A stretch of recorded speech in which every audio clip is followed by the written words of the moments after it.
Bonjour à tous, j'espère que vous allez bien. C'était un petit peu sportif le début, avec les boutons et la musique, mais comme d'habitude, j'arrive quand même à démarrer.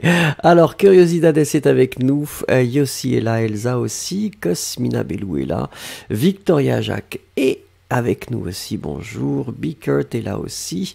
Elsa, je l'ai déjà dit. Victoria Possé est là. I Just Called est là. Et puis Maria Betania, Yesero. Alors on va voir si il y aura beaucoup de monde aujourd'hui parce que c'est samedi.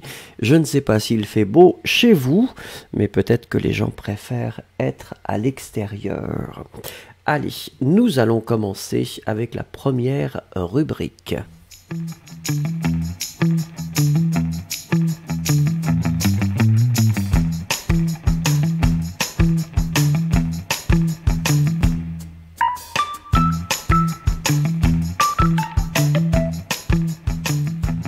Alors très bien, Berilla est là, Ice Cubes aussi est là, Daria nous rejoint et Johnny est avec nous. Et nous allons commencer, comme d'habitude, avec la question du jour. Et la question du jour, c'est: quel est votre plus grand défaut? Alors je sais que c'est pas toujours facile de faire ce type d'exercice d'introspection, mais quel est, à votre avis, votre plus grand défaut?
Alors Ice Cubes je ne vais pas le dire, nananananer, d'accord. Elsa qui nous dit: je pense que c'est le fait que je suis impatiente. Ça c'est, on est tous impatients, Elsa, on est tous impatients. Il y a toujours un moment où on est impatient. Est-ce que c'est vraiment un défaut? Ça, c'est une autre question. Ensuite, Noura qui nous dit: le plus grand défaut, c'est que je suis trop colérique, peut-être, et je n'ai pas de patience et trop sincère. Alors, Noura, être trop sincère, ça n'est pas un défaut. Non, non, non, c'est une qualité. À mon avis, la sincérité, c'est une qualité. I Just Called qui dit: je suis toujours inquiet et je pense beaucoup. Ouais, moi aussi.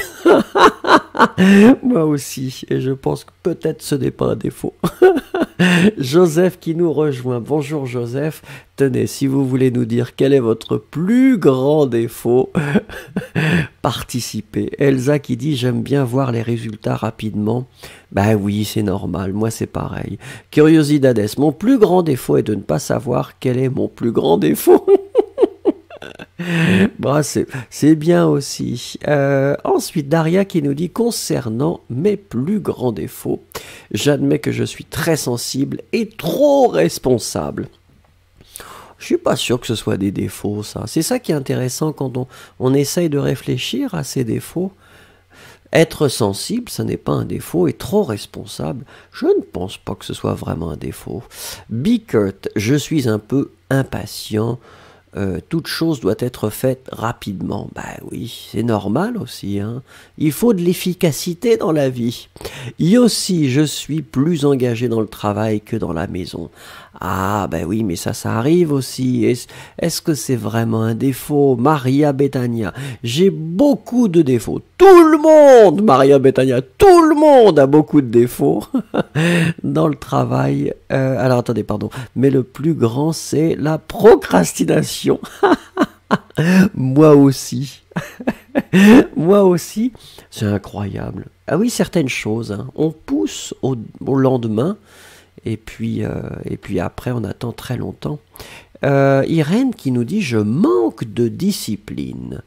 Oui, bon, ça c'est pareil, c'est pareil.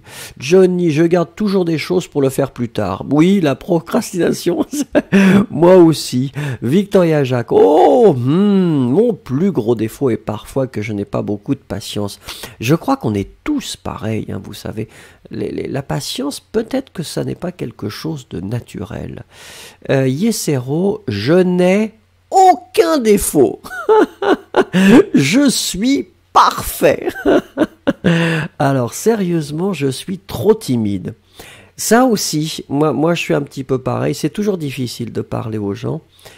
Cosmina Bellou, trop analytique. Chaque chose, chaque mot, je les divise en 4.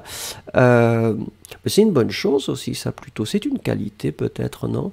Berilla 71, mon plus gros défaut est que parfois je pense trop, des petites choses se compliquent. Oui, le concept du porridge, vous savez, dans la nuit, toutes les choses se rassemblent. Des choses qui n'ont aucune connexion. Joseph, mon plus grand défaut est que je suis trop silencieux. Je ne parle pas beaucoup comme tout le monde. Je me déteste. Mais non, Joseph, mais non. Vous savez, les gens qui parlent trop dans les groupes, je crois que c'est jamais une bonne chose. Le silence est d'or. Cosmina Bellou, pour moi et pour tous ceux autour de moi, c'est fatigant et très ennuyeux. Ah, le côté analytique, bah, ça dépend avec qui vous êtes. Ça peut être sympathique aussi.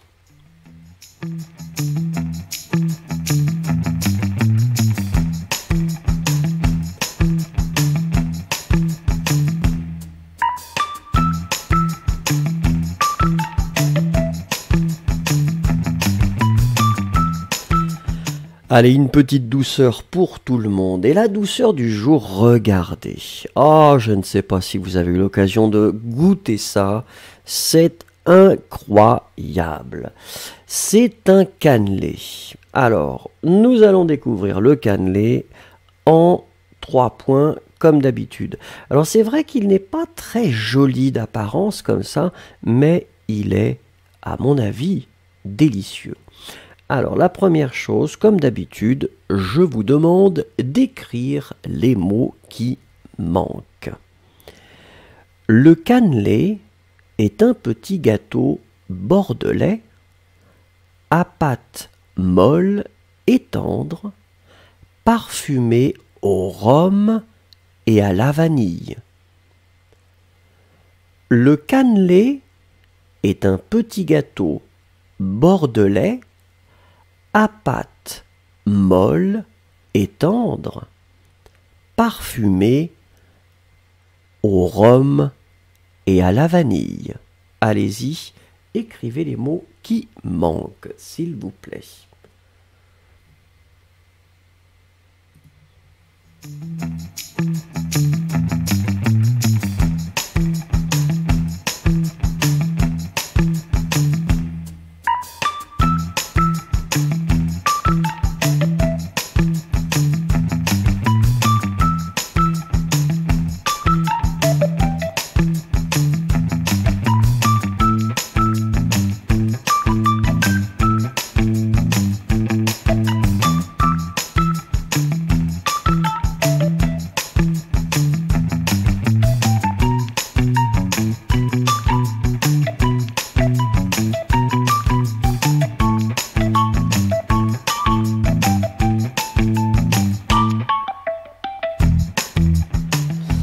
Alors ici, nous avions trois éléments. La première chose, eh bien, écoutez, c'est comme d'habitude, parce qu'on l'a déjà fait plusieurs fois, celui-là, c'était bordelais. Bordelais, souvenez-vous, c'est l'adjectif qui est lié à la ville de Bordeaux. Donc quelque chose qui vient de Bordeaux, eh bien, on va dire que c'est bordelais.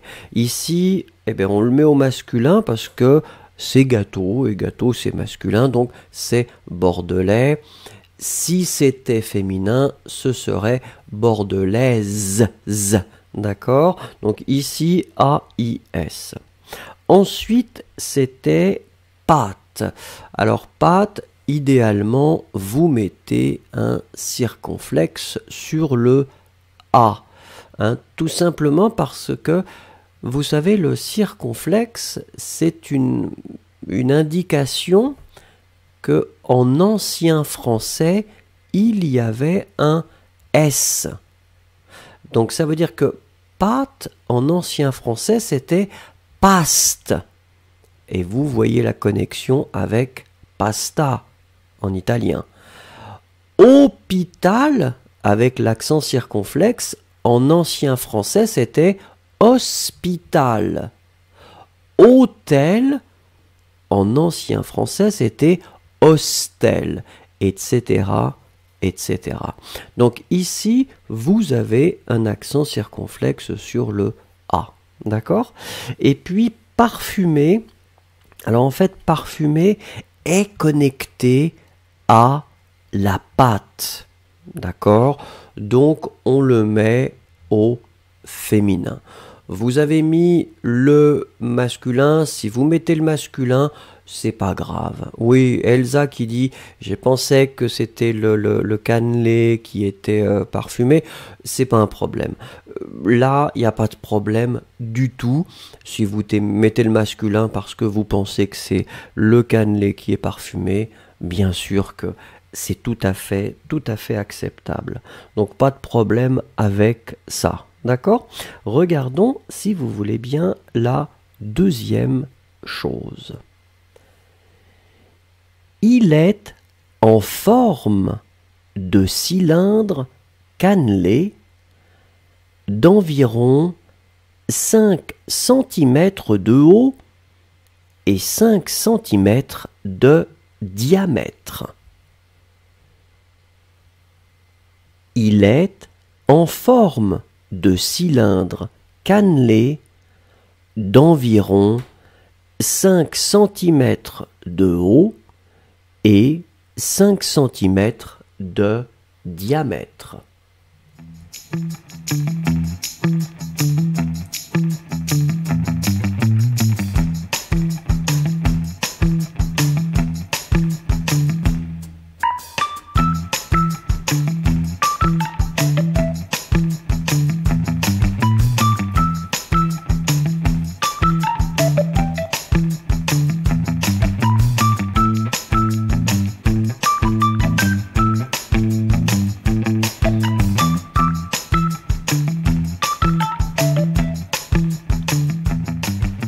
Alors ici, on avait trois éléments. La première chose, vous l'avez parfaitement écrite, c'est forme. Donc forme, en général, c'est pas très difficile. F-O-R-M-E. D'accord? Donc ça, c'est la première chose. Alors après, le deuxième mot, c'était centimètre. Idéalement, centimètre doit être au pluriel. Hein, parce que vous voyez que vous avez 5. Et donc, bien sûr, 5, c'est plutôt pluriel. Donc, centimètre avec un S. Regardez pour l'accent. Si vous avez l'accent centimètre, le deuxième E, c'est avec un accent grave. D'accord?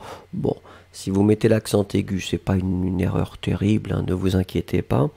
Et puis, l'autre chose, c'était le diamètre. Diamètre, vous savez, voilà, c'est la dimension, c'est pas le rayon, mais c'est la totalité. 2 rayons, ça fait un diamètre. Je regarde si vous l'avez bien écrit. Ouais. Alors diamètre accent grave aussi sur le premier E avant le T. Et puis ici, c'était comme vous l'avez écrit en fait au singulier. Donc ça, c'était bien. Regardons maintenant la troisième chose concernant le cannelé. Oh, vous savez, quand je regarde la photo du cannelé, j'ai vraiment envie de le manger. Allez. Il est cuit dans un moule originellement en cuivre qui lui donne une fine croûte caramélisée. Il est cuit dans un moule originellement en cuivre qui lui donne une fine croûte caramélisée.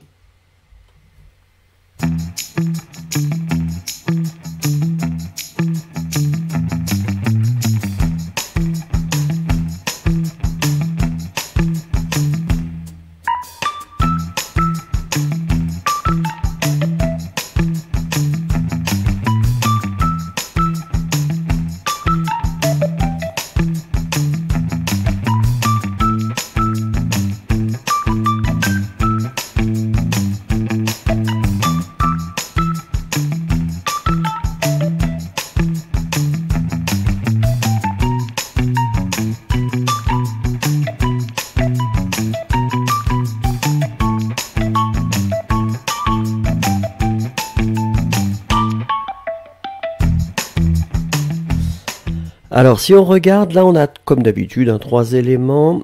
Alors, la première chose, et ça, c'est intéressant, donc c'est, nous sommes d'accord, le verbe cuire. Alors, c'est le verbe cuire à la forme passive. Donc, à la forme passive, on va utiliser, bien sûr, être.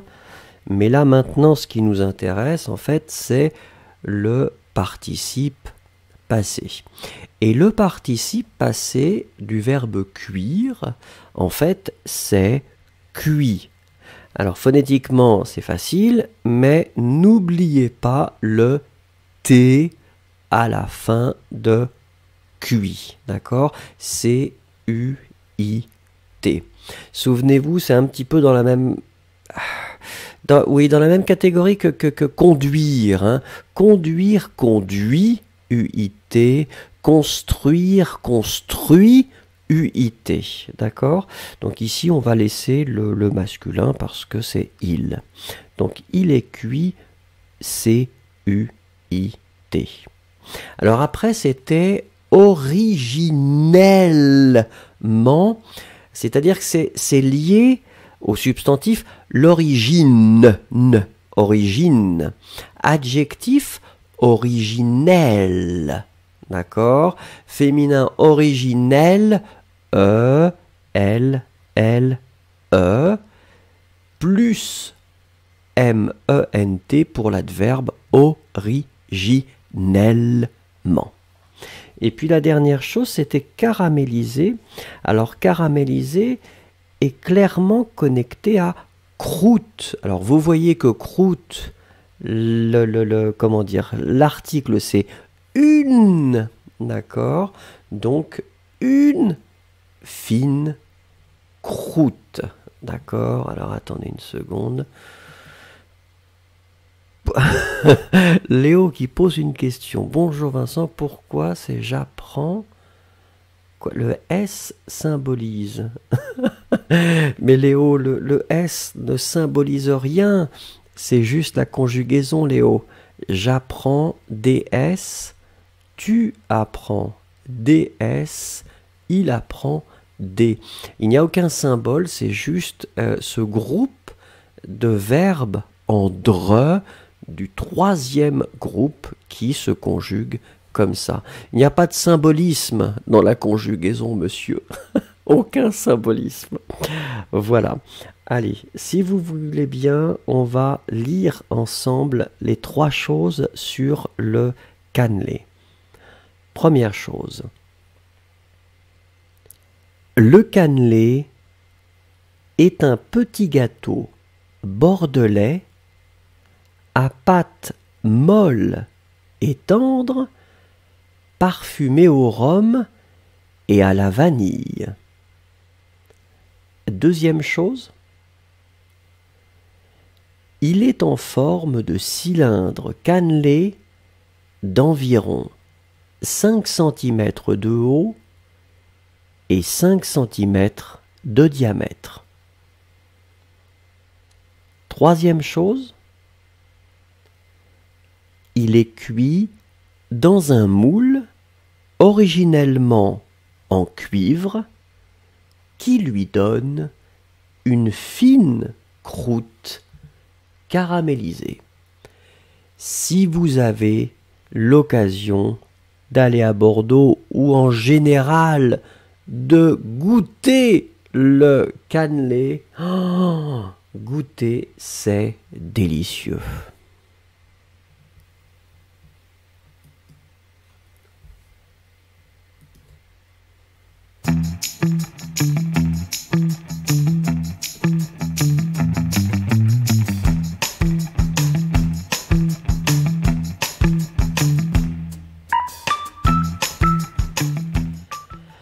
Alors, le verbe du jour. Et le verbe du jour, souvenez-vous, c'est l'occasion de voir un verbe, en général irrégulier.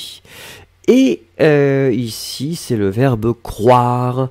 Et bien sûr, nous allons essayer de voir toutes les formes que normalement vous devriez connaître si vous voulez avoir un niveau B2.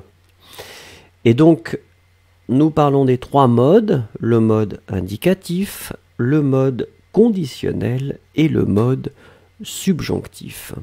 Alors Johnny posait une question. Pourquoi tout le monde donne les réponses avant la question? Johnny, c'est une question de synchronisation et il faut rafraîchir votre page.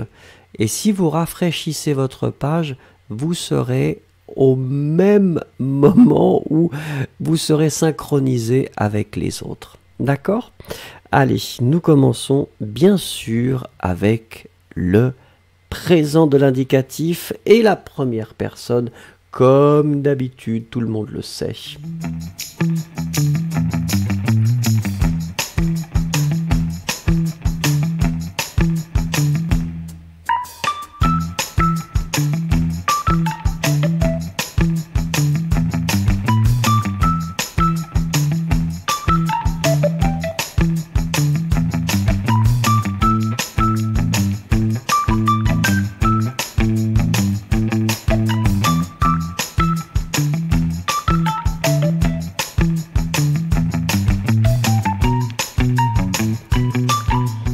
Alors, le verbe croire, comme nous le savons tous, c'est un verbe irrégulier du troisième groupe.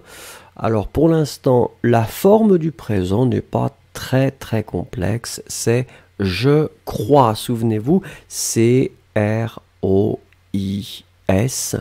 Donc, je crois, tu crois, même forme, il croit avec un T et pas un S. Nous croyons, nous croyons, vous croyez, vous croyez, il croit. Souvenez-vous, il croit au pluriel, C-R-O-I-E-N-T. E-N-T n'est pas prononcé, donc il croit au pluriel. Allez, on attaque comme d'habitude avec le futur simple. Première personne, s'il vous plaît.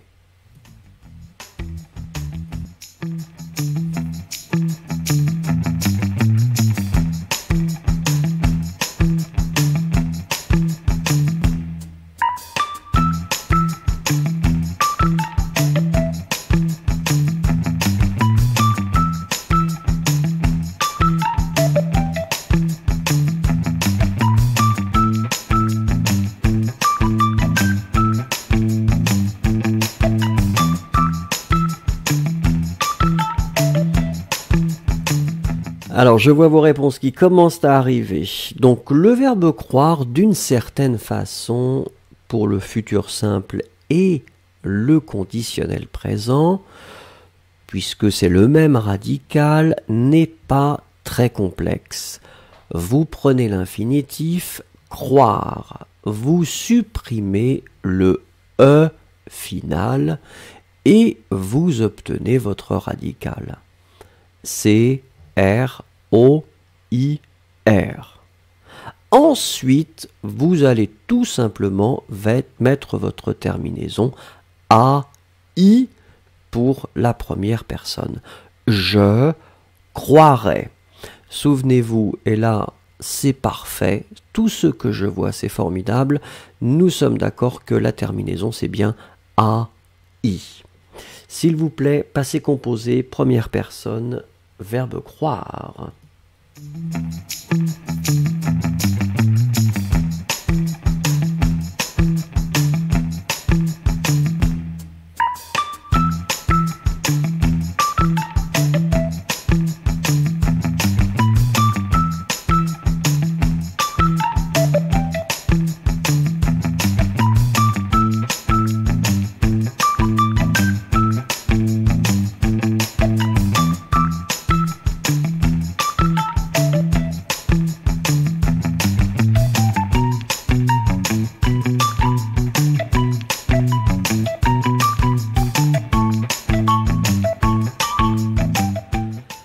Alors là, la première chose qui est importante finalement, c'est de bien se souvenir que, eh bien, le verbe croire, pour les temps composés, va utiliser l'auxiliaire avoir.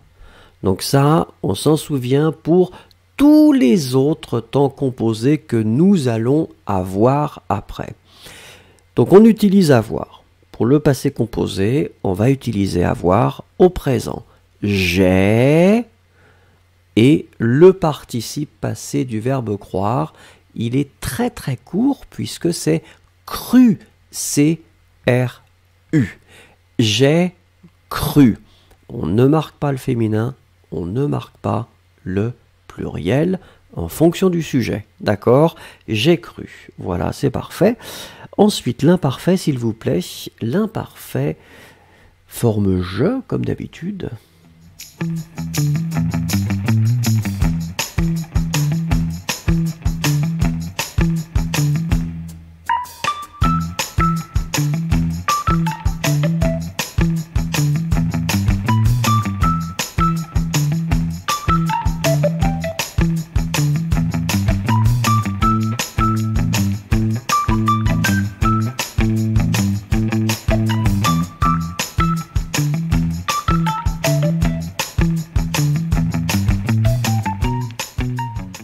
Alors je remarque une petite hésitation, parce que là on sent bien que les gens ont un peu peur. Alors oui, il n'est pas très très facile. Donc l'imparfait, effectivement, vous avez donné le bon radical. Je croyais, donc C-R-O-Y, ça c'est notre radical. Je croyais, tu croyais, il croyait. Nous croyions, donc vraiment il y a le YI, donc on est obligé de le prononcer quand même, croyions, un petit peu plus long. Vous croyez, il croyait, A-I-E-N-T. Il n'est pas très très facile pour l'imparfait, mais en tout cas c'était très très bien, donc pas de problème. Regardons, deuxième temps, composé, c'est le plus que parfait, nous y allons.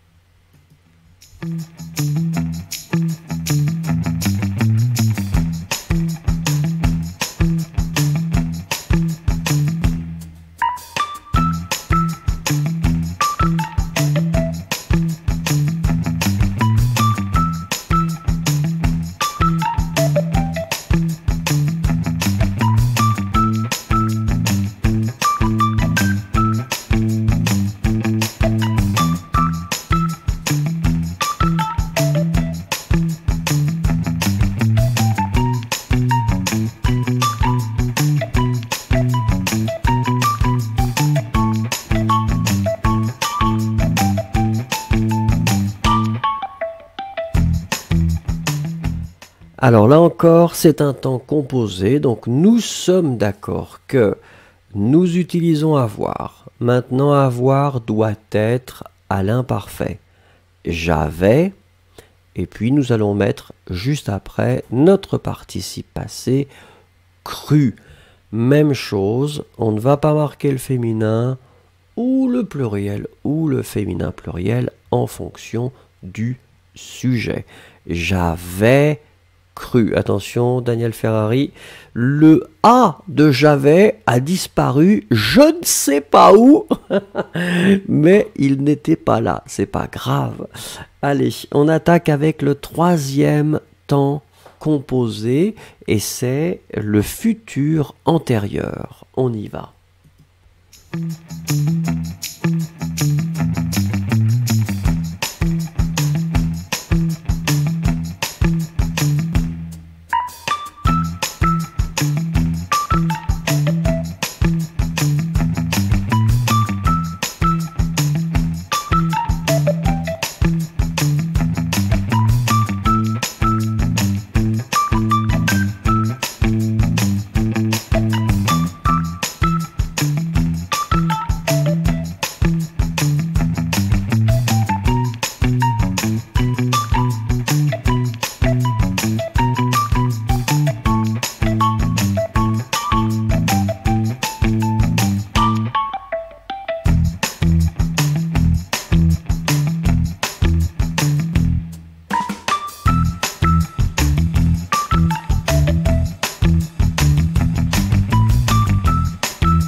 Alors, donc c'est clair maintenant pour tout le monde que le verbe croire va utiliser l'auxiliaire avoir, donc nous devons mettre avoir au futur simple. J'aurais, a, i, pas de s, nous sommes d'accord, pas de s. J'aurais, et puis après vous allez mettre effectivement le participe passé, comme d'habitude, cru, CRU. On ne marque pas le féminin, on ne marque pas le pluriel, et on ne marque pas le féminin pluriel en fonction du sujet. Merci beaucoup. Le passé simple, celui que tout le monde déteste et celui que tout le monde redoute. Si vous êtes courageux, écrivez-moi la forme, sinon c'est pas grave.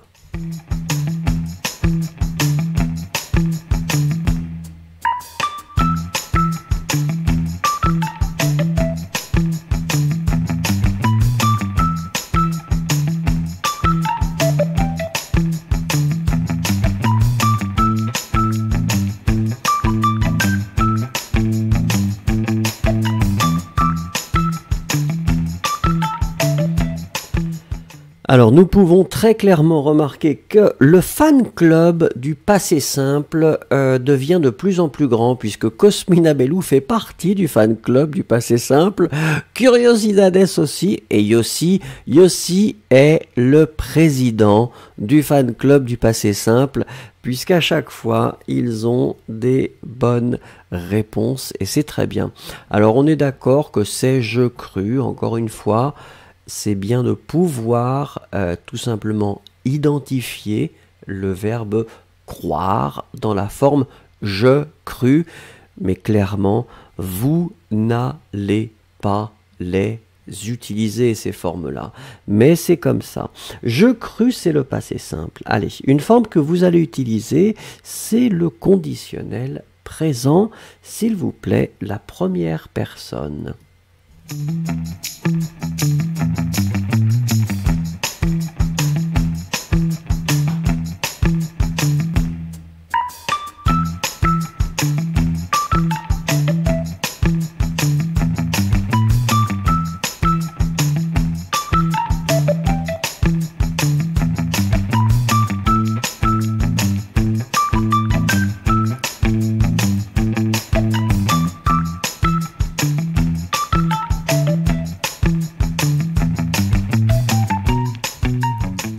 Alors, souvenons-nous que le radical, donc la racine du conditionnel présent, finalement, c'est la même que celle du futur simple. Donc ici, ce sera croire. Hein, le E final disparaît et donc nous avons C-R-O-I-R. Ça, c'est notre radical, notre racine. Après ça, nous allons ajouter la terminaison pour le conditionnel présent. Première forme, A-I-S. Je croirais.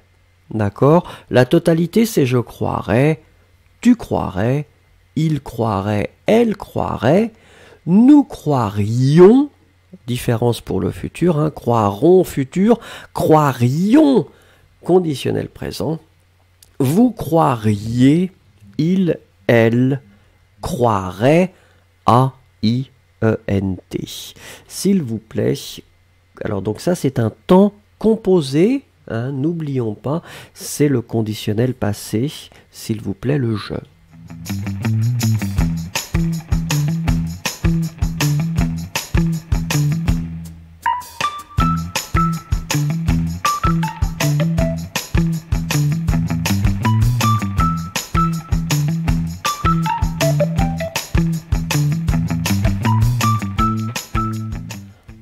Alors, Daria pose la question, qu'est-ce que le radical? En fait, quand on parle du radical, Daria, on parle de la racine.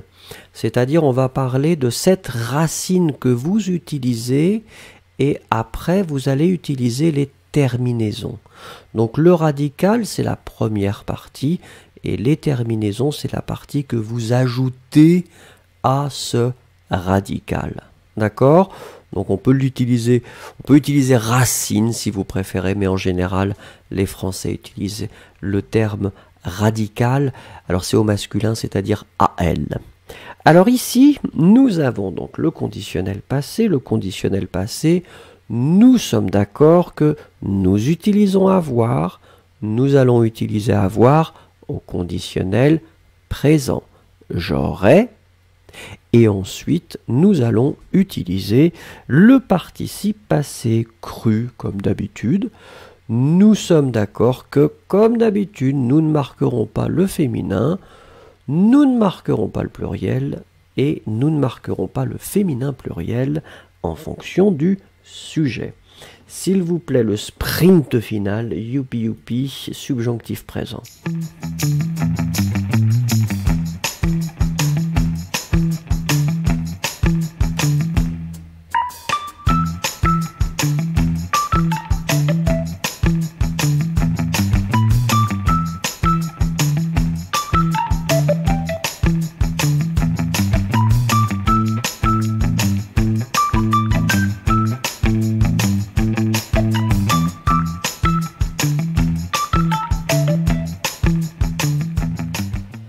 Alors effectivement, c'est I Just Called qui était en première position, mais qui a un doute et qui dit je crois avec un E. Ben oui, oui, oui. Alors, c'est ça qui est bizarre, hein, I Just Called. On prononce finalement comme le présent, parce que le S final ou le E final, on ne le prononce pas. Donc phonétiquement, c'est la même chose que le présent de l'indicatif. Mais le subjonctif, si vous regardez, effectivement, vous l'écrivez C-R-O-I-E. Et donc pas le S. Ça, c'est une erreur assez classique. Même les Français vont faire en général cette erreur. Donc, c'est pas la fin du monde, mais si vous voulez écrire parfaitement le subjonctif présent, que je crois, C-R-O-I-E. Et ce qui est formidable, c'est que en faisant les cours ensemble, maintenant, vous allez tous écrire mieux les formes que les Français. Donc félicitations. Allez, le dernier, c'est un temps composé, c'est le subjonctif passé. Allez-y.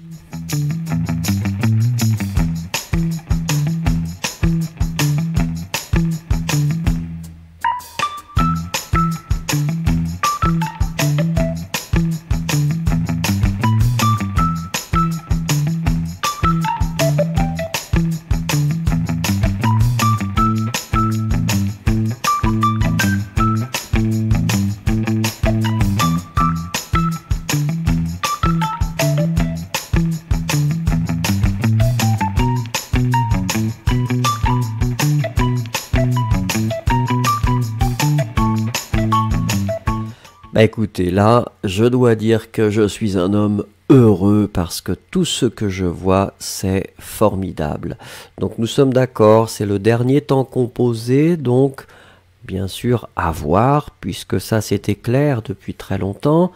Ici avoir, nous le conjuguons au subjonctif présent, que j'ai, souvenez-vous, on l'écrit A-I-E, et puis on finalise avec le participe passé cru, C-R-U, que j'ai cru.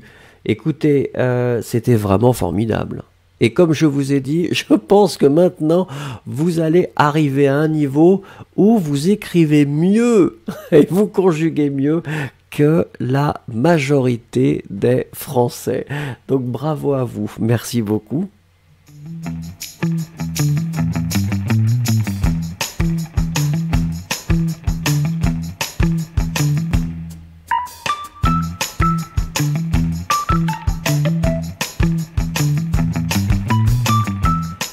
Alors, comme chaque jour, c'est la photo du jour. Et aujourd'hui, j'avais trouvé, eh bien, cette photo. Et je me suis dit que ça pourrait être sympathique de vous la proposer.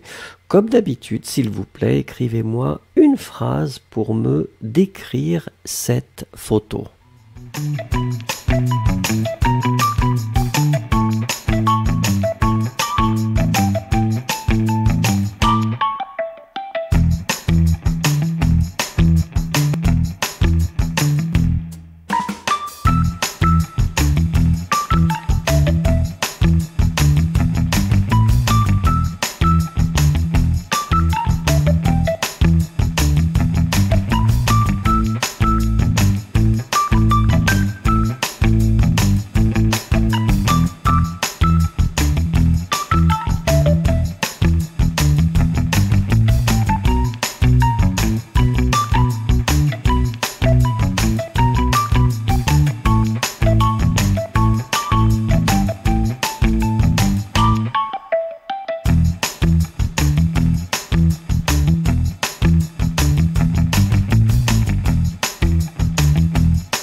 Alors en attendant que vous m'écriviez les choses, Yossi demande si les Français savent à quel groupe appartiennent les verbes.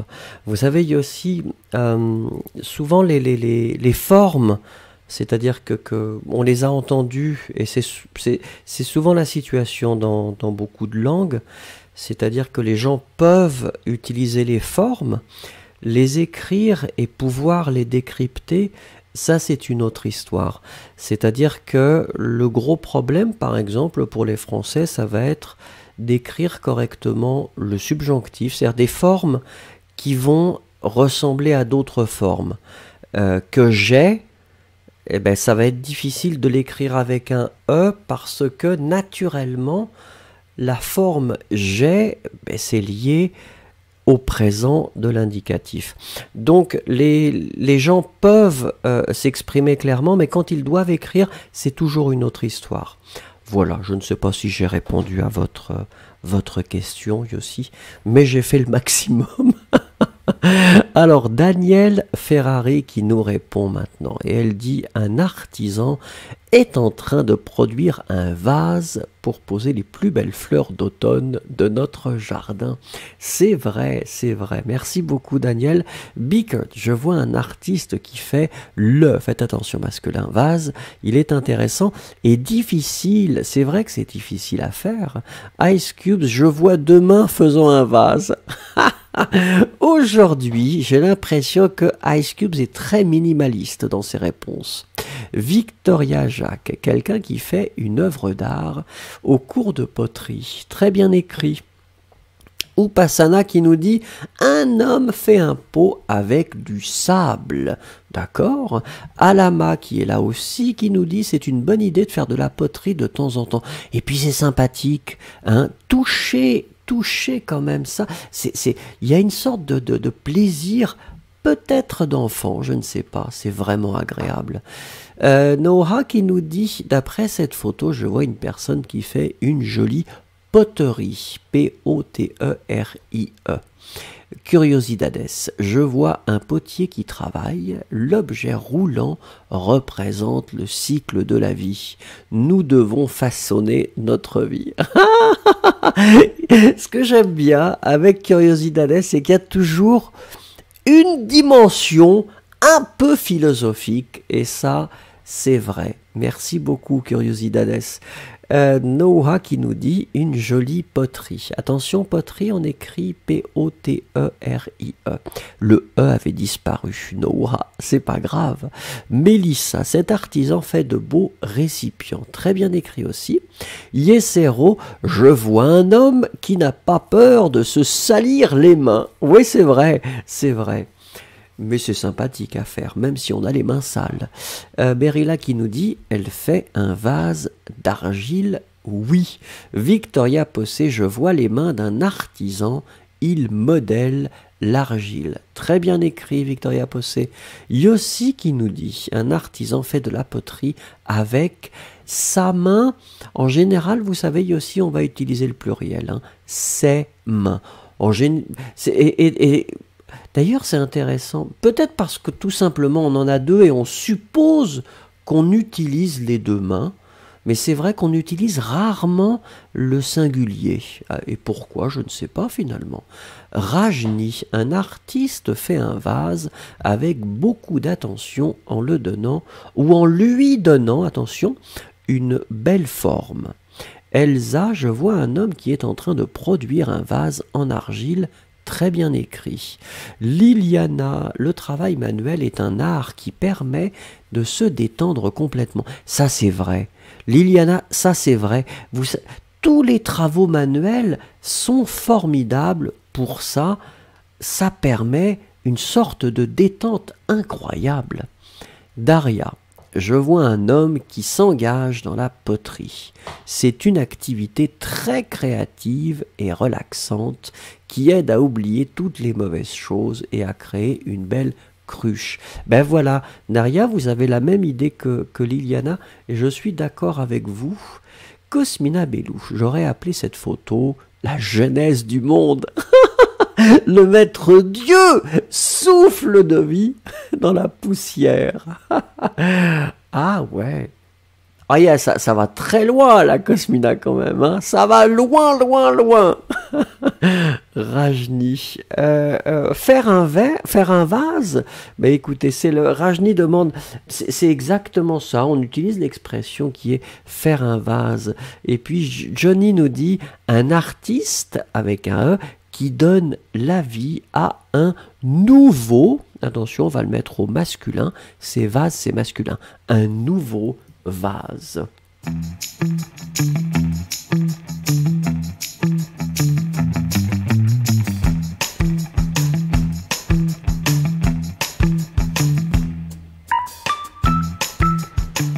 Alors, comme chaque jour, nous découvrons une citation. Et aujourd'hui, allez hop, on attaque les grands classiques, puisque nous allons nous frotter à Aristote, qui nous dit « L'homme est un animal social ».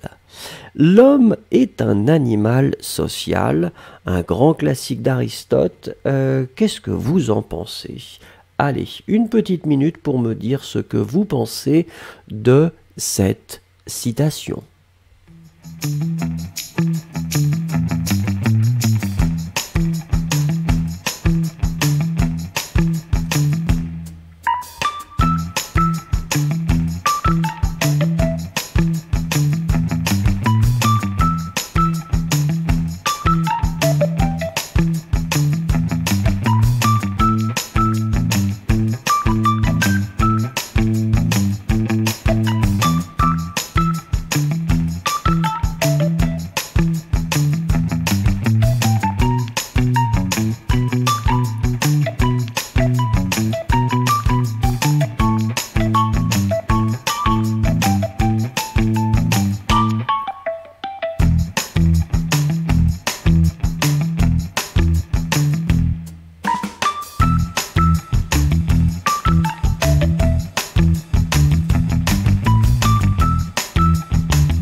Alors, c'est Yossi qui est le premier qui nous dit l'humanité est construite sur la coopération. Et ça, c'est vrai.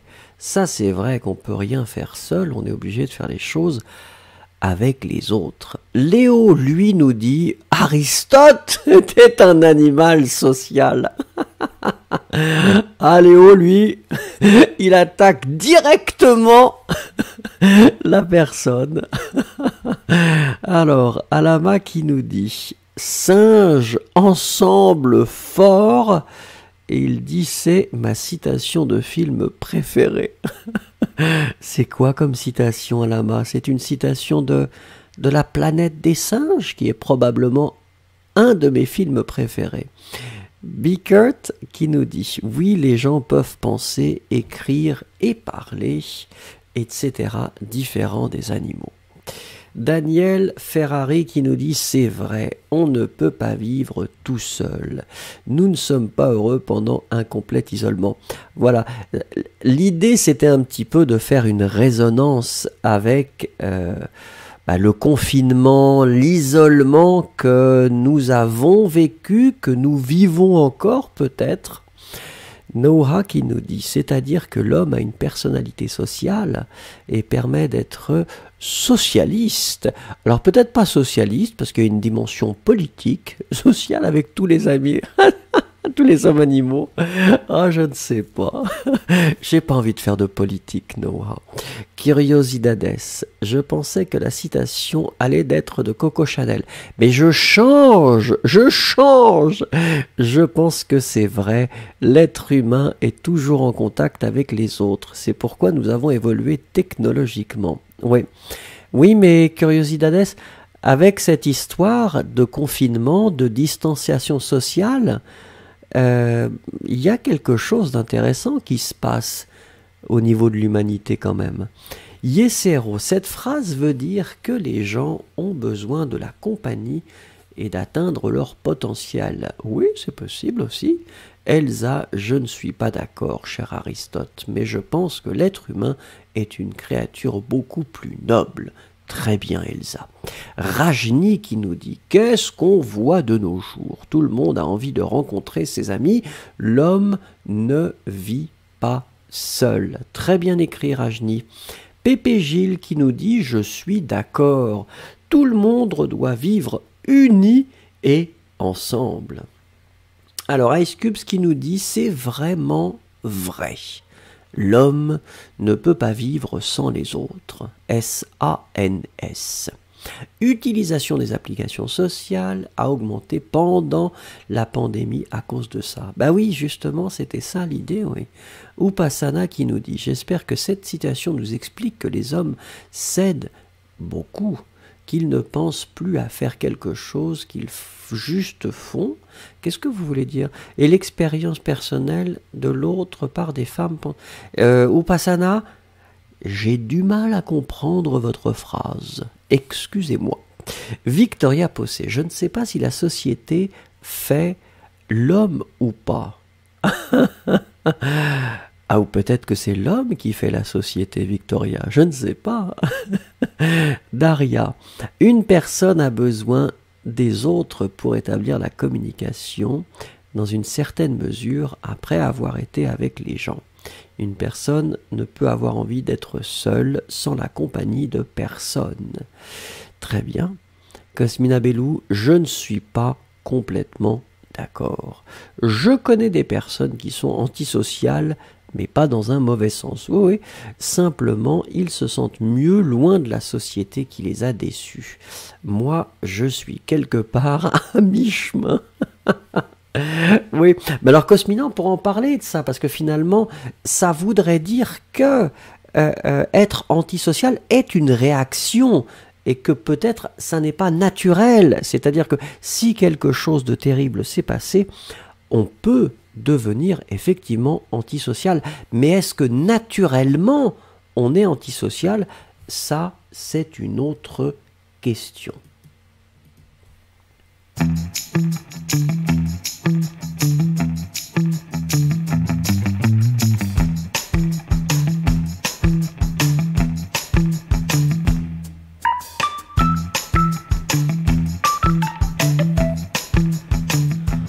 Voilà, et quand on parle de philosophie, il faut en général toujours continuer avec des choses beaucoup plus importantes, et c'est la cuisine. Le plat du jour, regardez ça. Oh, alors je ne sais pas si vous connaissez. Un magret de canard, spécialité du sud-ouest de la France, incroyablement délicieux. Le magret de canard. Alors, magret de canard ou confit de canard, on va voir. On va attaquer avec finalement cette présentation. J'espère que vous êtes prêts. Le confit de canard est une spécialité culinaire du sud-ouest de la France. Le confit de canard est une spécialité culinaire du sud-ouest de la France.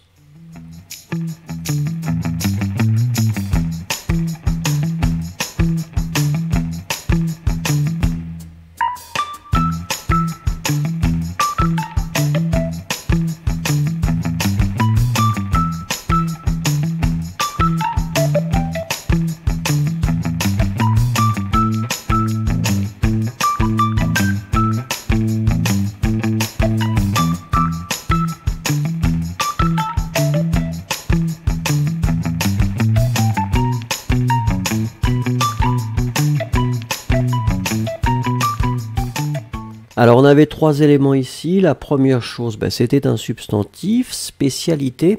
Alors faites attention, spécialité, donc même si c'est féminin, donc ça finit avec E, accent aigu, donc ça n'est pas nécessaire de rajouter un E. Donc c'est vraiment spécialité, E, accent aigu.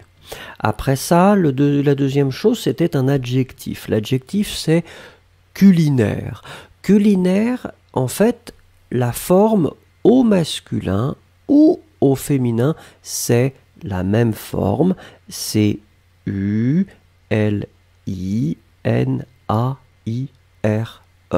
D'accord? Donc votre forme culinaire sera la même si c'est masculin ou féminin. Et puis l'autre chose, c'était ouest. Donc j'avais envie de tester un petit peu parce que parfois c'est un petit peu difficile de l'écrire, mais ouest, on l'écrit vraiment O-U-E-S-T. D'accord, très bien. J'avais vu que Daniel Ferrari avait dit oui, c'est délicieux. C'est vrai que si vous êtes à Toulouse, c'est pas loin quand même. Et c'est vrai, vous avez de la chance parce qu'à Toulouse, il y a tellement de choses incroyables à manger. Alors, nous continuons avec la deuxième chose. La viande est cuite pendant au moins 2 heures dans la graisse chaude entre 70 et 80 degrés. La viande est cuite pendant au moins 2 heures dans la graisse chaude entre 70 et 80 degrés.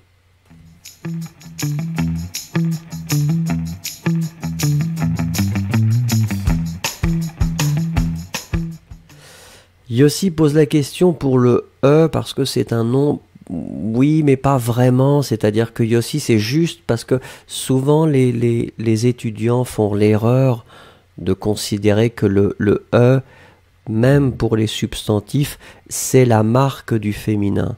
Et voilà, l'exemple ici, une spécialité, ça finit avec un E accent aigu, mais un musée va être E accent aigu, E, et c'est masculin. Donc pour les substantifs, ça n'est pas une règle, vous voyez, mais souvent les étudiants font l'erreur de considérer que la règle qui s'applique pour les adjectifs s'applique aussi pour les substantifs. Et ça, c'est une erreur assez classique. Alors, regardons maintenant les trois éléments que nous cherchions. La première chose, eh bien, c'était cuite. Ah, donc là, nous sommes d'accord que finalement, cuite, c'est lié au verbe cuire. Donc, nous avons ici l'adjectif, c'est C-U-I-T, et vous allez mettre le féminin, puisque viande est féminin, cuite. D'accord ? Deuxième chose, c'était là aussi un adjectif, et l'adjectif, c'est chaude.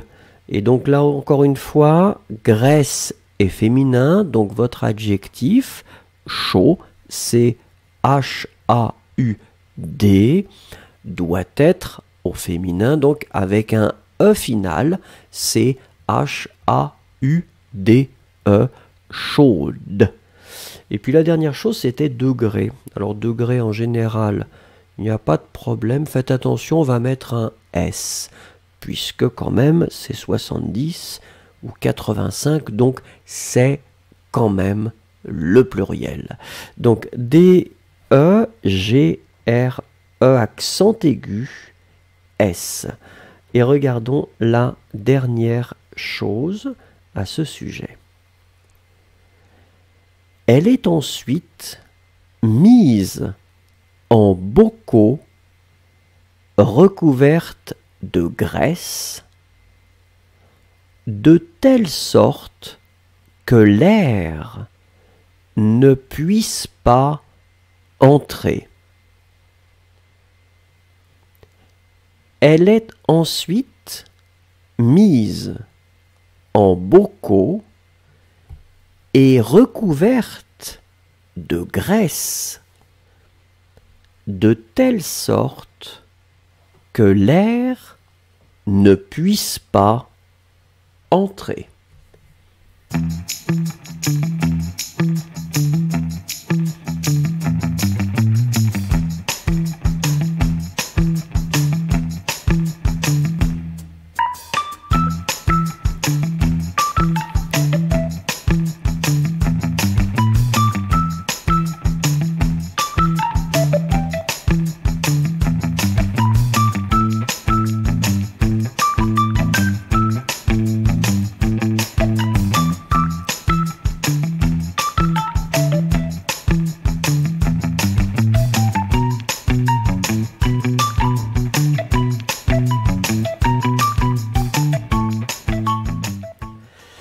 Alors, là encore, trois choses. Apparemment, la première chose était un petit peu difficile. Oui.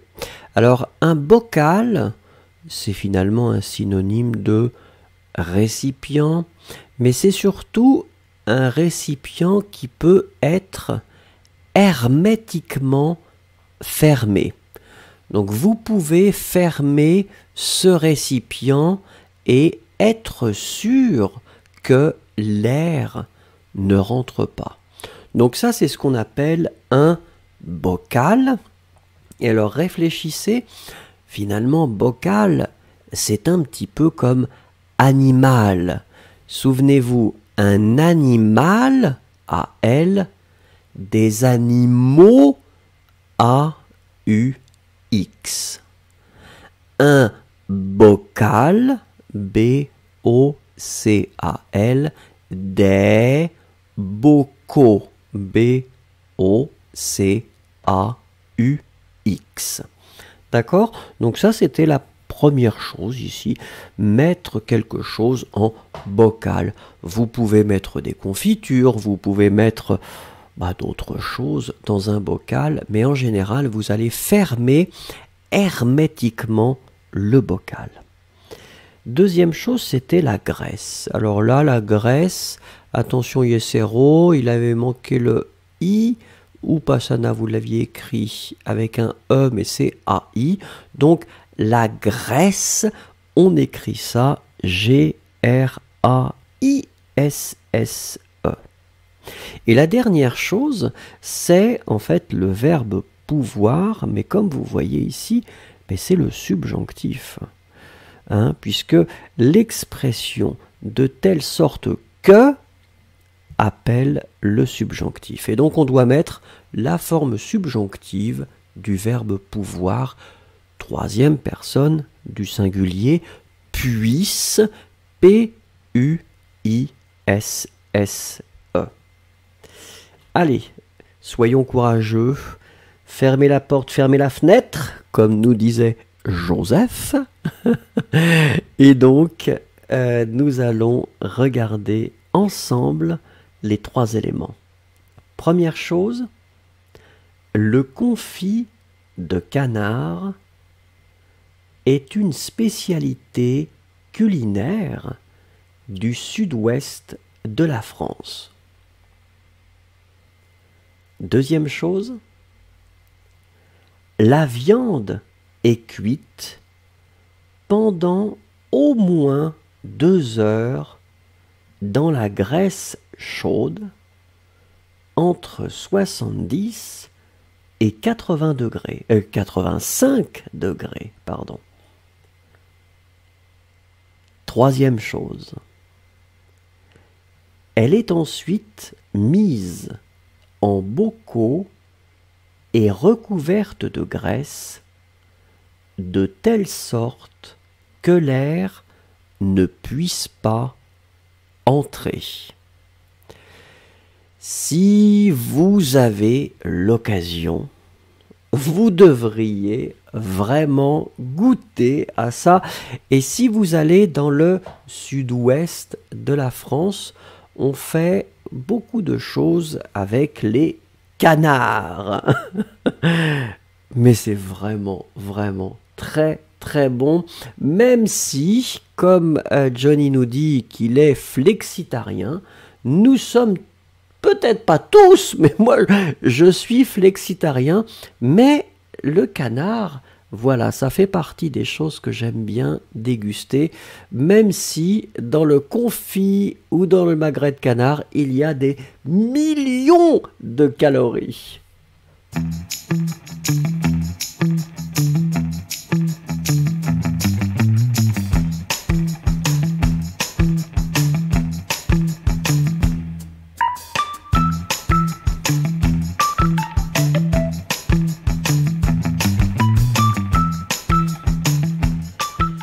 Allez, la dictée du jour, nous sommes d'accord que nous allons couvrir les 3 niveaux et nous allons couvrir le niveau A1, A2, B1 et B2.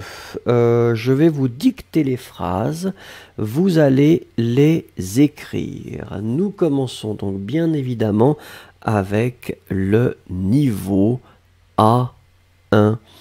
Attention, je lis la phrase 2 fois.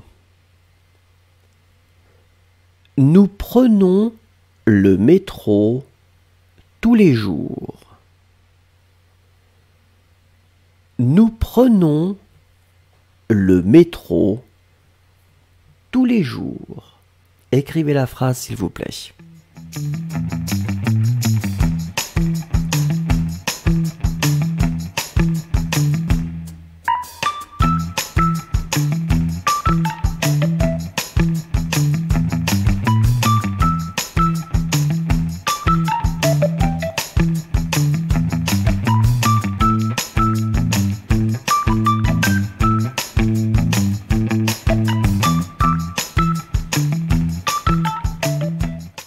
Alors Elsa qui était très en forme, mais attention, tout, regardez ici, normalement vous devez l'écrire avec un S.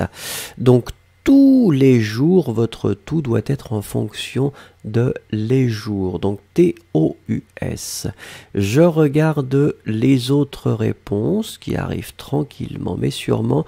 Curiosidades, attention, tous les jours, T-O-U-S, L-E-S et jour. Daniel Ferrari, même chose, T-O-U-S, s'il vous plaît. Victoria Jacques, je pense que vous avez eu un petit problème, c'était les jours, L-E-S. Ensuite, je mentionne uniquement les erreurs, donc les personnes que je ne cite pas, en général, tout va bien. Victoria Possé, tout T-O-U-S, les, L-E-S, jour, J-O-U-R-S. Ensuite, métro, attention Irène. Métro, c'est avec un O, d'accord. Et faites attention, la dernière personne, alors je ne sais pas exactement quel est votre nom. Nous prenons le métro, tout, T-O-U-S, les, L-E-S, jour, J-O-U-R-S.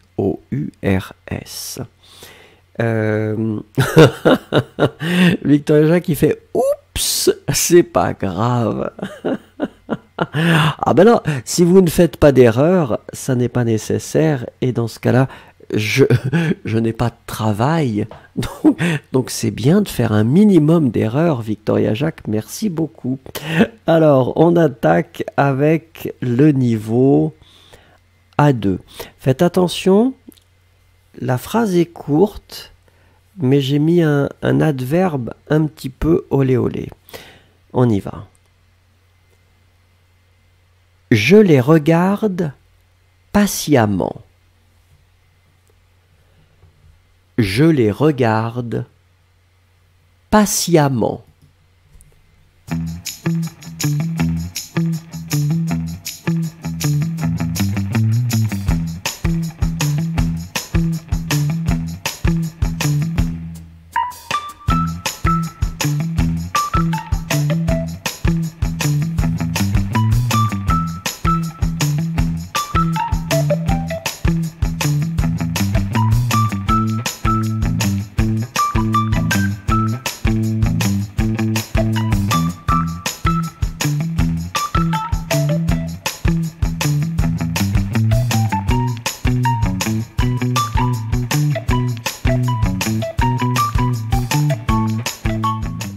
Alors là, je vois que ça commence à arriver. Effectivement, c'est toujours très intéressant parce que j'ai essayé de bien prononcer quand même le pronom. Et ça, c'est une erreur assez classique. Enfin, une erreur. C'est-à-dire un problème de compréhension assez classique. J'ai bien prononcé les. Je l'ai. Mais comme c'est très très court, dans beaucoup de cas, l'erreur que vous avez pu faire, c'est-à-dire de mettre le, finalement c'est assez classique. Donc faites bien attention aux pronoms. Alors c'est pas très très grave, mais ici je les regarde patiemment. Bon, dans un contexte normal, cette phrase arrive et clairement on utilise le pronom pour ne pas répéter quelque chose que nous avons mentionné précédemment. Donc en général, c'est pas un problème. Quand on met la phrase comme ça, sans le contexte, c'est toujours un petit peu plus difficile, un petit peu plus brutal. Donc ici, j'avais bien prononcé les, d'accord? Je les regarde. Et alors, faites attention pour l'adverbe. L'adverbe, souvenez-vous que ça fait partie de cette catégorie d'adverbes qui est un petit peu complexe, c'est-à-dire l'adjectif c'est patient. P-A-T-I-E-N-T.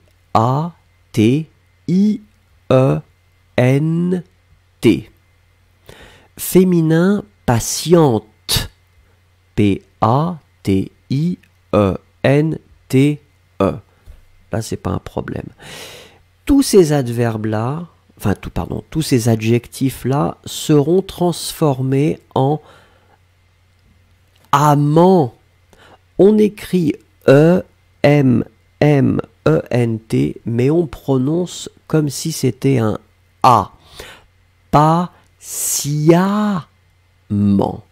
Donc vous voyez bien qu'on écrit sur votre écran T-I-E-M-M-E-N-T, mais je vais le prononcer patiemment. Ok? Je les regarde patiemment.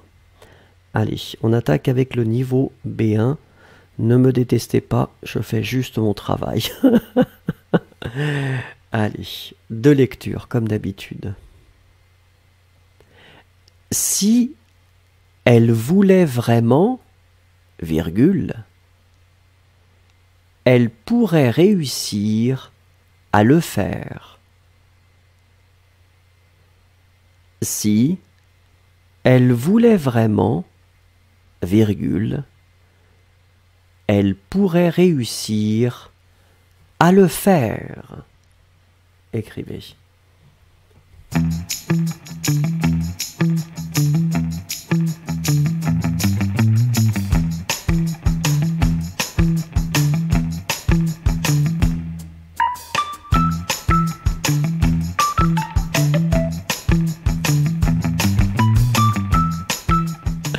Alors Daniel qui dit un petit peu difficile pour A2.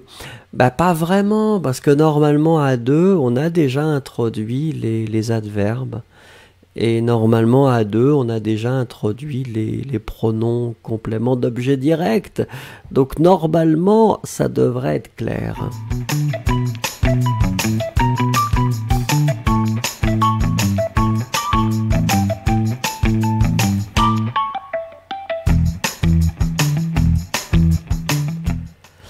Alors ici, j'avais envie d'introduire, bien sûr, une structure avec si plus l'imparfait, si elle voulait, virgule, conditionnel présent.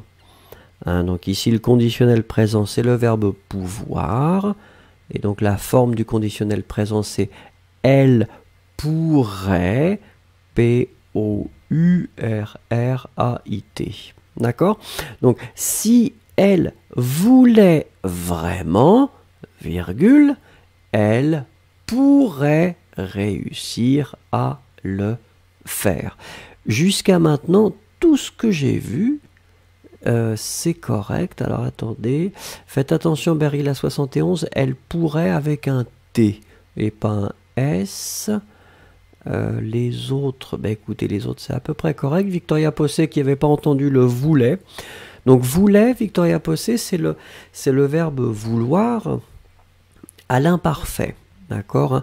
Vous savez la structure, comme j'ai expliqué, si plus imparfait, et après c'est conditionnel présent. Elle pourrait, P-O-U-R-R-A-I-T. D'accord? Allez, soyons courageux et attaquons le B2. B2, on y va de lecture. Je ne pense pas qu'il veuille faire la fête avec nous. Je ne pense pas qu'il veuille faire la fête avec nous.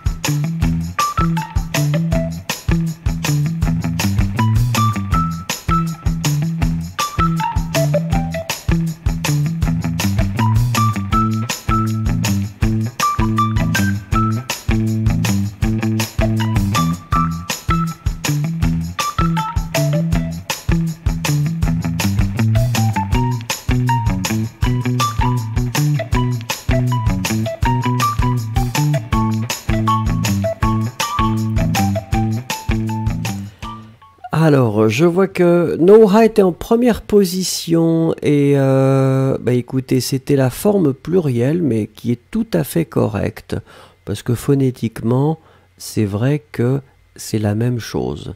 Donc, les autres ont décidé d'aller sur le singulier, comme j'avais écrit, mais le pluriel était tout à fait possible. Donc ici, je ne pense pas que plus subjonctif. Je ne pense pas qu'il veuille. Donc veuille, nous sommes d'accord que c'est la forme du verbe vouloir au subjonctif à la troisième personne du singulier. Il veuille.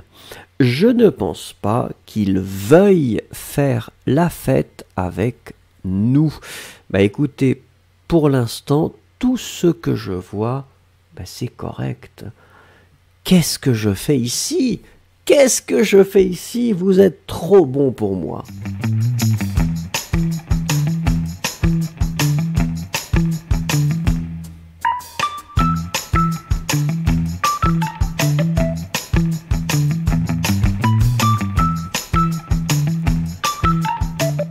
Alors comme chaque jour, la peinture du jour, et aujourd'hui nous allons découvrir une peinture d'Henri Rousseau, et le nom de cette peinture c'est Paysage d'Alger, et il a fait cette peinture en 1880. Tenez, allez-y, une petite phrase s'il vous plaît pour me décrire cette magnifique peinture.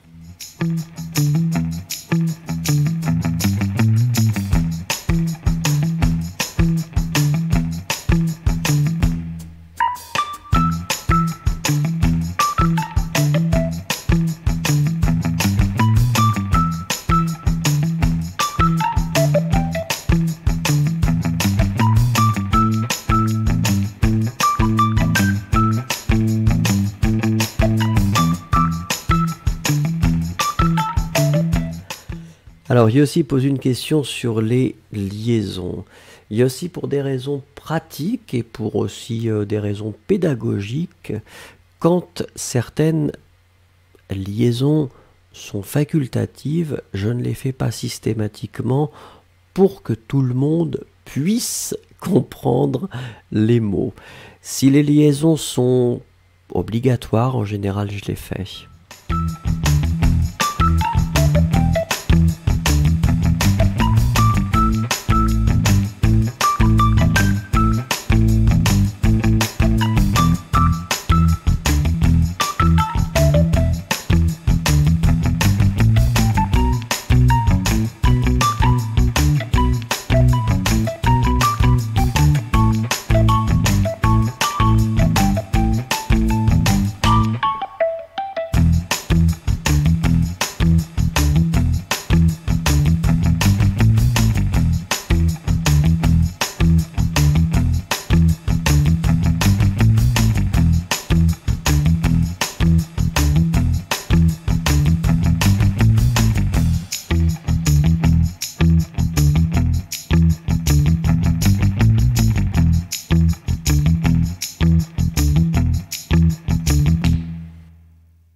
Alors, regardons ce que vous avez écrit. Rommel qui nous dit...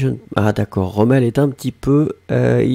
Rommel, s'il vous plaît, rafraîchissez votre page pour être synchronisé avec nous. Sankrod nous rejoint. Bonjour Sankrod. Alama dit que c'est peut-être en Espagne ou en Algérie. Ah ben non, c'est Alger, hein, c'est en Algérie. Alger est en Algérie, monsieur. Elsa qui nous dit c'est des voyageurs, ils utilisaient des chameaux à l'époque. Curiosidades qui nous dit je vois des voyageurs à la recherche de quelque chose d'important, peut-être un trésor ou simplement une mission. On ne sait pas. Daria qui nous dit je vois 5 hommes VOIS avec un chameau près du bord de la mer où il y a plein de bateaux d'hiver. Ils sont en train de passer un moment agréable en se relaxant et discutant des dernières nouvelles.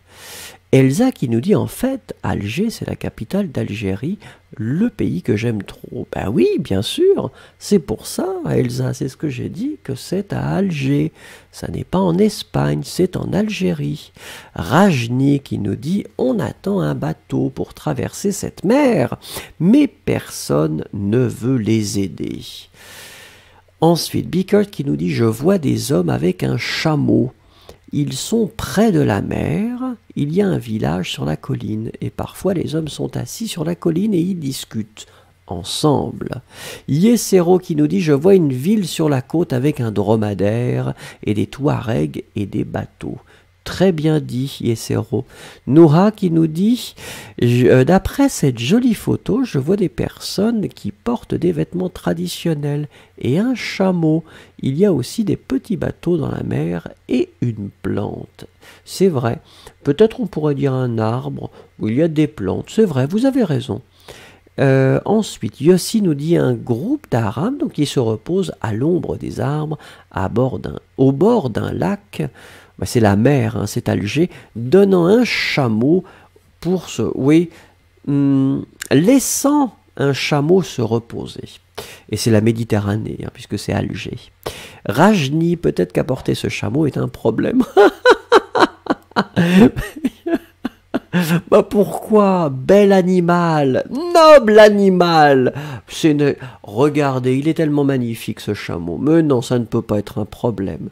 Daniel Ferrari, au bord de la mer, un groupe s'arrête sur le sable. Après un long voyage pour discuter de la journée et des problèmes de la vie. Eh oui. Victoria Possé, les hommes se reposant se reposant du voyage au bord de la mer. Oui. Cosmina Bellou, un mélange intéressant de couleurs. J'aime le blanc, les costumes traditionnels sur le fond bleu de la mer et du ciel. Très bien. Berilla 71, 5 hommes en vêtements blancs ont fait une pause au bord de la mer parce que leur chameau est fatigué.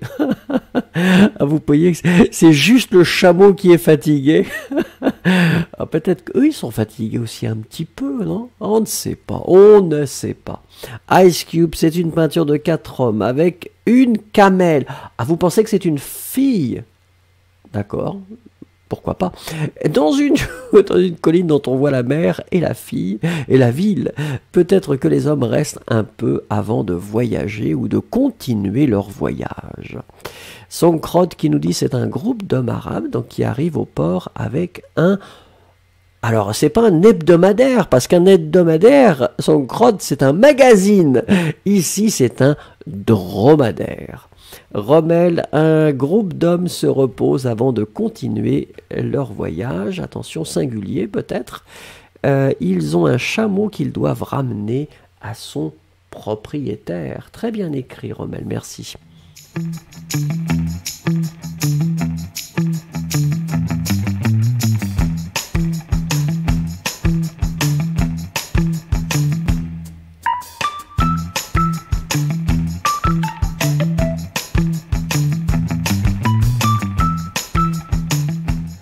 Alors comme pas chaque jour, mais souvent, nous voyons la personne du jour. Et la personne du jour, c'est quelqu'un d'assez important, que vous connaissez peut-être ou peut-être pas, et c'est pas grave, elle s'appelle Louise Bourgeois.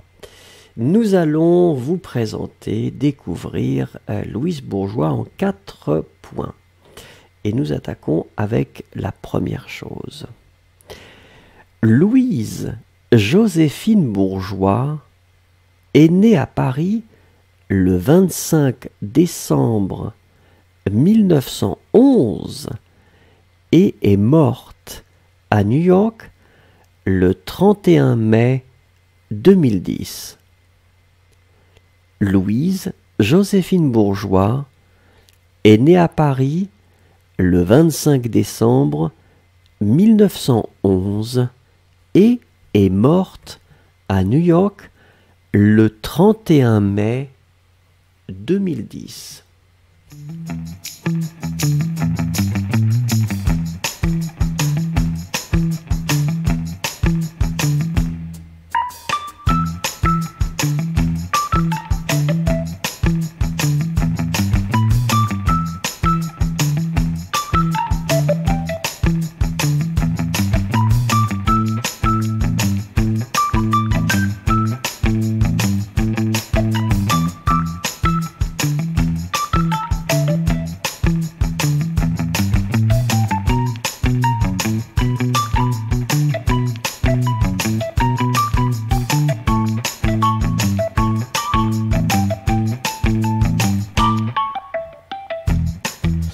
Alors j'avais envie de vous torturer un petit peu avec les dates. Donc la première chose c'était 1911. 11. Et ça, je regarde et apparemment, c'était à peu près correct, oui. 31, donc 3 et 1. Là, c'est la même chose. Les personnes qui étaient suffisamment courageuses me l'ont écrit. Il y a des personnes qui ont préféré faire une pause, aller chercher un café ou quelque chose. Et puis la dernière chose, c'était 2010. Et là, non, c'est assez bien, en tout cas les personnes qui étaient assez courageuse pour me le mettre. On continue avec la deuxième chose concernant Louise Bourgeois.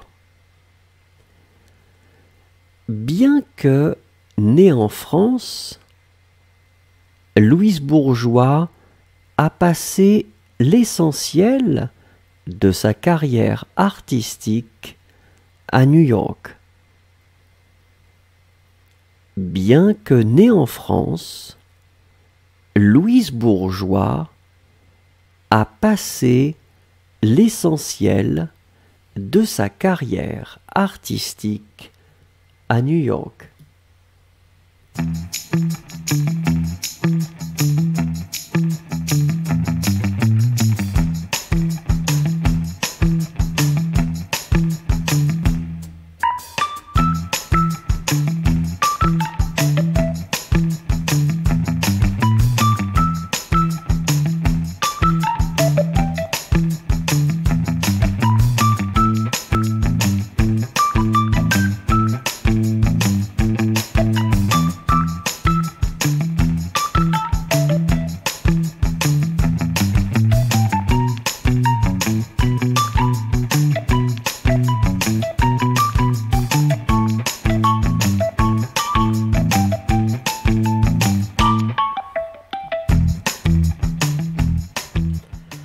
Alors, 3 éléments à trouver ici. Écoutez, la première chose, c'était le verbe passer. Alors, le verbe passer, il est un petit peu bizarre, effectivement, mais ici, dans ce cas-là, on va l'utiliser avec l'auxiliaire avoir.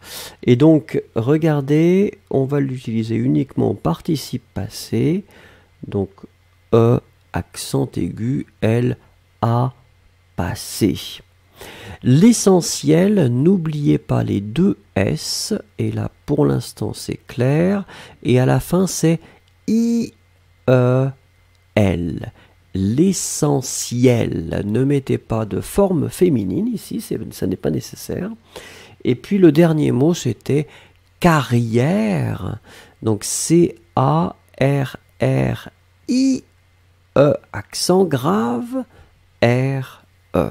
D'accord, donc c'est sa carrière, donc c'est féminin. Allez, on passe au troisième élément, si vous voulez bien.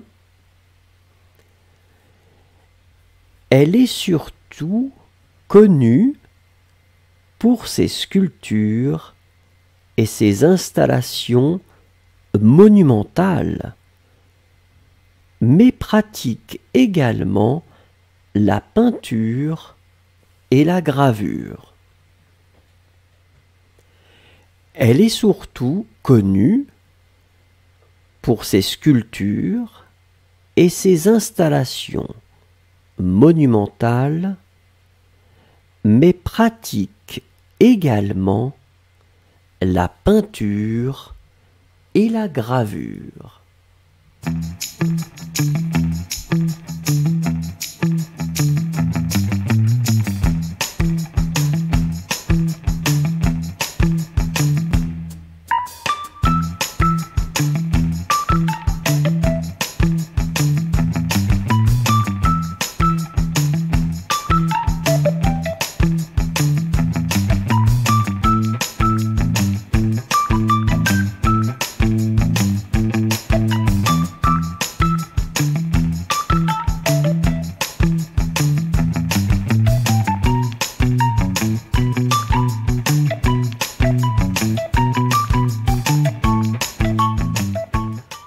Alors on a trois choses ici. La première chose, bon, c'est connu. Alors connu, on est d'accord qu'on doit le mettre au féminin puisqu'on voit que c'est directement connecté à elle. Donc C-O-N-N-U-E. marquons le féminin. On ne le prononce pas, mais on doit le marquer. Ensuite, c'est un adjectif et c'est monumental. Mais comme l'adjectif est relié au mot installation, que le mot installation c'est féminin, mais surtout féminin pluriel, notre adjectif monumental doit être au féminin pluriel. A, L, E, féminin, S, pluriel. Et puis la dernière chose, bon, ça normalement c'est pas problématique, c'est un substantif, c'est peinture, P-E-I-N. D'accord, souvent on fait une erreur, hein, bien sûr on a tendance à mettre ça un petit peu à l'anglaise ou à l'américaine, P-A-I-N. Non, non, non, non, non, Victoria Jacques, P-E-I-N. Maintenant vous faites la correction toute seule, Victoria Jacques, et ça c'est formidable. Regardez la quatrième chose, s'il vous plaît. Je vais vous lire. Elle est proche des mouvements expressionnistes, abstraits et du surréalisme, ainsi que du mouvement féministe. Elle est proche des mouvements expressionnistes abstraits et du surréalisme, ainsi que du mouvement féministe.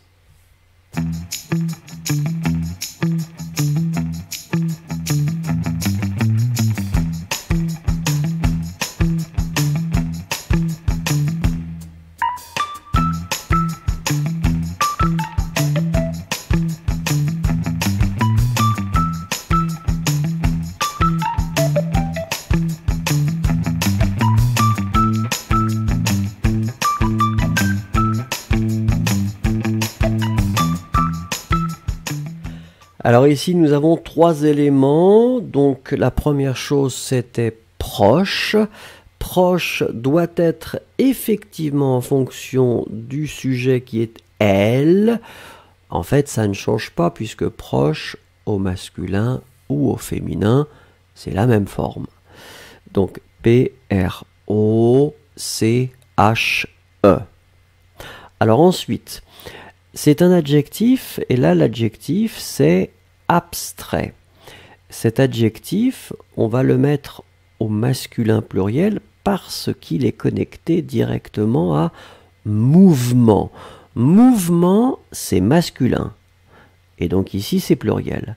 Donc abstrait finit avec un S, la marque du pluriel. Et la dernière chose, c'était un adjectif qui est féministe. Alors féministe, c'est un adjectif qui de toute façon sera aura la même forme au masculin ou au féminin. Donc ça finira T-E. D'accord ? Regardons ensemble et faisons la lecture de ces quatre petites choses. Première chose, lisez avec moi s'il vous plaît. Louise Joséphine Bourgeois est née à Paris le 25 décembre 1911 et est morte à New York le 31 mai 2010. Deuxième chose. Bien que née en France, Louise Bourgeois a passé l'essentiel de sa carrière artistique à New York. Troisième chose, elle est surtout connue pour ses sculptures et ses installations monumentales, mais pratique également la peinture et la gravure. Quatrième chose, elle est proche des mouvements expressionnistes abstraits et du surréalisme, ainsi que du mouvement féministe.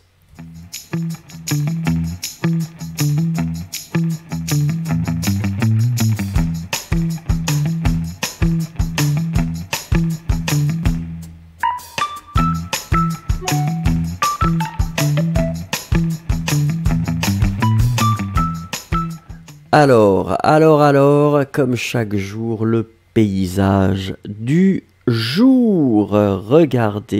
Regardez, nous allons en Île-de-France, dans la belle ville de Paris, et regardez ce magnifique paysage. S'il vous plaît, une petite phrase pour me décrire cette belle photo.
Alors, vos réponses commencent à arriver, ou en tout cas vos phrases. Nouha ou Noha qui nous dit « Oh, c'est un magnifique pays, j'aimerais vraiment un jour visiter, c'est mon rêve. » Pas de problème, ne vous inquiétez pas, ça va arriver. En ce moment, ça n'est pas la bonne période pour voyager, mais ça va arriver, ne vous inquiétez pas. Elsa qui nous dit une très belle ville traversée par une rivière et la couleur du ciel lui donne un charme impressionnant. Sancrotte qui nous dit si c'était moi qui a pris cette photo, je serais à Notre-Dame de Paris. C'est vrai. Malheureusement, actuellement, c'est un petit peu difficile de reprendre cette photo. Upasana qui nous dit je vois seulement un monument célèbre, la Tour Eiffel, c'est l'amour. Yesero qui nous dit c'est une belle vue, attention en deux mots, un bel adjectif et vue, de Paris. On peut voir la Tour Eiffel en arrière-plan. Berilla qui nous dit Paris la nuit, d'accord. Rommel qui nous dit je vois une ville divisée par la Seine. Elle me semble pas de S, bien animé et on peut aussi remarquer au loin ce qui paraît être la Tour Eiffel. Je crois qu'il s'agit de Paris. Oui, et sur le côté, vous voyez la Défense. Victoria Possé, c'est une belle vue de Notre-Dame. La gargole est précise. Ben, c'est vrai, et ça fait peur. Hein. Ça fait très très peur. Daria qui nous dit « Nous voyons l'une des plus belles villes du monde entier. Des bâtiments modernes, la tour et la rivière. C'est une bénédiction d'avoir une telle vue de l'endroit. » Actuellement, Daria, c'est difficile parce que c'est une photo prise de Notre-Dame et c'est pas possible de rentrer et d'aller tout en haut de Notre-Dame pour l'instant. Un jour, ce sera possible. Daniel qui nous dit la belle Paris, la ville lumière, vue d'une cathédrale, probablement Notre-Dame de Paris qui est au bord de la rivière de la Seine. Oui. C'est pas aussi beau que Toulouse, mais quand même, c'est pas mal. Victoria Jacques, une belle photo prise à Paris. Je souhaite que ce soit mon point de vue en ce moment. Ah oui, mais un jour, Victoria Jacques, un jour, ça va arriver. Il faut être patient. Rajni qui nous dit un magnifique soir, beau ciel avec des couleurs touchantes. Je vois la tour Eiffel très très loin. Un jour je visiterai cette belle ville. Oui. Vous savez ce qui est très très amusant à Paris, enfin si on compare avec d'autres villes, c'est que on peut quand même marcher. Et c'est ça qui est bien, c'est que la tour Eiffel semble loin, mais vous pouvez marcher. C'est-à-dire que c'est possible de Notre-Dame de marcher jusqu'à la tour Eiffel. Ça prend un petit peu de temps, mais c'est possible. Et ça, c'est sympathique. Ensuite, Rajni qui nous dit... oui, c'était... Non, pardon, je l'avais dit. Ice Cubes, une belle photo d'une soirée à Paris. Je veux voir la rivière avec le Pont Neuf et la tour Eiffel, assez petit comme ma main. Oui, mais surtout les pâtisseries. Surtout les pâtisseries. La tour Eiffel, pouah, ça c'est toujours là, mais les pâtisseries, Yossi, c'est une très belle soirée à Paris. On voit la rivière avec ses ponts, loin la tour Eiffel, s'étend qui est très visible. Oui. I Just Called nous dit vue de la ville depuis l'église Notre-Dame. Ouais, c'est vrai. C'est vrai, c'est vrai. Cosmina Bellou, Paris est la plus belle ville du monde. Ah ben oui, mais vous n'êtes pas objective. Je le sais maintenant, ça c'est indescriptible. Mais pour dire quelque chose, je me demande qui est la proie de la petite bête que je vois au coin. C'est vrai que c'est de l'huile bouillante qui sortait de leur bouche pour protéger Notre-Dame des assaillants. Mélissa, cette photo me rappelle que la Suisse vient de déclarer l'Île-de-France comme zone rouge du coronavirus, donc je ne peux pas y aller. Dommage. Oui, oui. Alors tout est relatif, hein, Mélissa, hein, c'est-à-dire que la Suisse est également une zone rouge pour d'autres pays. Et le pays où je suis actuellement considère que la Suisse est déjà un pays en zone rouge.